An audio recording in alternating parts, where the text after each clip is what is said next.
ये रहस्यमय घटना थी 26 नवंबर 1930 की, जब कनाडा के द मेरिडन डेली के न्यूज़पेपर के पहले पन्ने पर एक खबर छपी थी जिसका टाइटल था विलेज ऑफ द डेथ। इस खबर को पढ़कर पूरे कनाडा वासी काफ़ी अचंभित थे, क्योंकि खबर के मुताबिक नॉर्थ कनाडा के एक गांव रातों रात कहीं गायब हो गए थे। यह गांव नॉर्थ कनाडा के सुदूर क्षेत्र एंजिकुनी लेक के बगल में एस्किमो जनजाति के द्वारा बसाया गया था। इस जनजाति के करीब 150 लोगों का यहाँ आशियाना हुआ करता था। ये लोग इस झील के किनारे से मछलियों को पकड़कर उससे अपना गुजारा किया करते थे। अगर इस एरिया की बात की जाए तो नॉर्थ कनाडा का यह एरिया लाखों स्क्वायर किलोमीटर में फैला हुआ है। यहाँ की मौसम की बात की जाए तो वो काफ़ी ठंडा और बर्फीला है।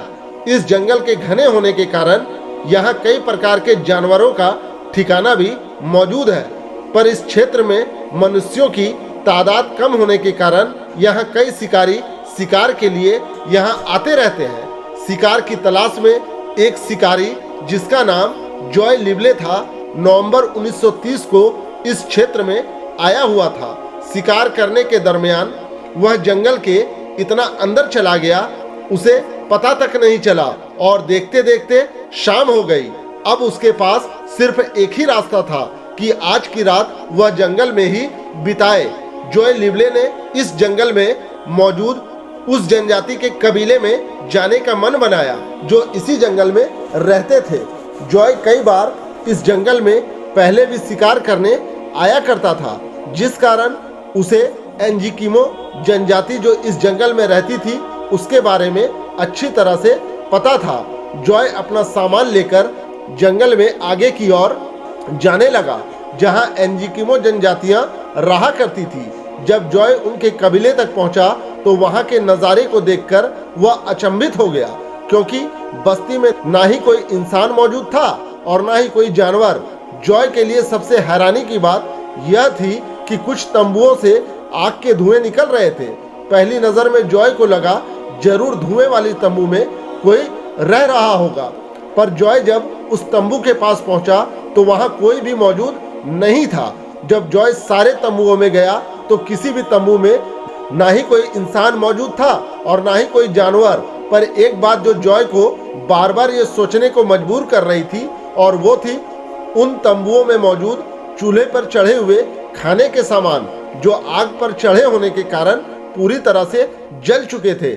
ये सारी चीजें देखकर जॉय एक पल के लिए पूरी तरह से डर गया, पर अगले ही पल हिम्मत करके वो वहां से चला गया और अपने साथ बीती सारी बातों को उसने टेलीग्राफ ऑफिस में पहुंचकर रॉयल कैनेडियन माउंटेन पुलिस को सारी बात तफसील से बता दी।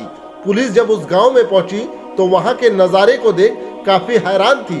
पुलिस और उसकी टीम ने बस्ती की पूरी तलाशी ली, पर कहीं भी ना ही खून का एक कतरा मिला और ना ही इस बस्ती में आने की किसी के पैरों के निशान। पुलिस टीम ने जॉय की इस बात को काफी गंभीरता से लिया और सर्च अभियान में ज्यादा पुलिस कर्मियों को शामिल किया गया। बड़े पैमाने पर सर्च ऑपरेशन चलाया गया। चारों दिशाओं में सर्च के दौरान बस्ती के लोगों के नाव झील के किनारे मौजूद पाए गए, पर बस्ती के किसी भी इंसान का नामो निशान वहां मौजूद नहीं था। पूरे झील के ऊपरी हिस्से में बर्फ की मोटी चादर बिछी हुई थी, जो बस्ती के लोगों के झील में डूबने की कोई निशानदेही नहीं दे रही थी। पर सवाल अब भी वही था कि आखिर बस्ती के 150 लोग एक साथ कहां गायब हो गए। इन लोगों को आसमान खा गई या जमीन निगल गया, कुछ भी समझ नहीं आ रहा था। जब कुछ सबूतों की गहराई से जांच की गई तो पता ये चला कि यहाँ के लोग 1-2 दिन नहीं बल्कि 8 दिनों से गायब थे। कई महीनों के खोजबीन के बाद जब बस्ती वालों का कोई पता नहीं चला तो पुलिस ने फाइल बंद कर दी। धीरे धीरे वक्त बीतता गया और लोग अब इस रहस्य को भूलने लगे। इस घटना के 50 साल बाद यानी 1984 में रोजर बॉर और निचल ब्लंडल नामक लेखक ने एक आर्टिकल लिखा और 50 साल पहले बीते इस वाक्य को एलियन से जोड़ने की कोशिश करी। उन्होंने अपने आर्टिकल में बताया कि जब वे लोग उस बस्ती के पास गए तो उन्हें एक शिकारी और उनके 2 बेटे मिले, जिसने बताया कि अक्सर उन्होंने झील के ऊपर एक अजीब सी चीज उड़ते हुए देखी है।